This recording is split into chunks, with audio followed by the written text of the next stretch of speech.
Наместо суштинска дебата за итни решенија против аерозагадувањето, представниците на граѓанскиот сектор на денешната расправа во собранието претежно слушаа партиски пресметки, за тоа во чиј мандат воздухот бил позагаден.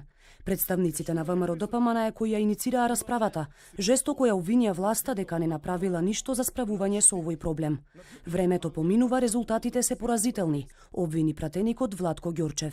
Овој план, како и сите планови на оваа влада, апсолутно ќе потврли, ќе доживее дебакл, ќе доживее фијаско и резултати нема да има.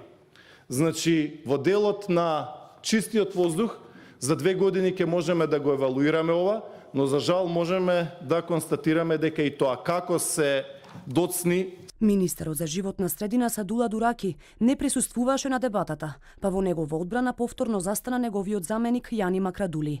Ја прифаќам било која критика, јас свесен сум за одговорноста, само немојте да му убедувате дека некој поише сака ќерка ми од мене. Затоа воздухот, пошто е ист, ви гарантирам ќе биде чист.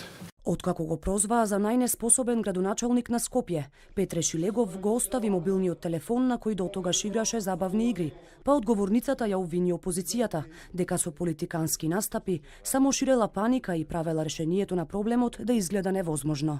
По-паушален пристап на проблемот со загадување јас во животов немам чуено. Као да се надпреваруваме во глупоста овдека на оваа говорница, а не како да сакаме со политиката како алатка да го решаваме проблемот што многу им значи на граѓаните. Додека власта и опозицијата водат безпредметни расправи, граѓаните ги полнат болничките одделенија за онкологија, алармираа екологистите. За вистинска борба против отровниот воздух, велат требаат повеќе пари и вистинска контрола на големите загадувачи. Законот за почви под итно да се донесе.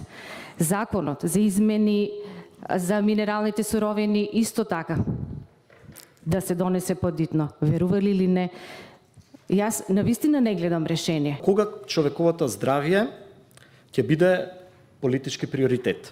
Надлежните во фокусот на дебатата ја ставија еколошката свест на граѓаните, додека прашањата кога ќе се реши статусот на големите загадувачи, како на пример рек Битола, не беа предмет на расправа.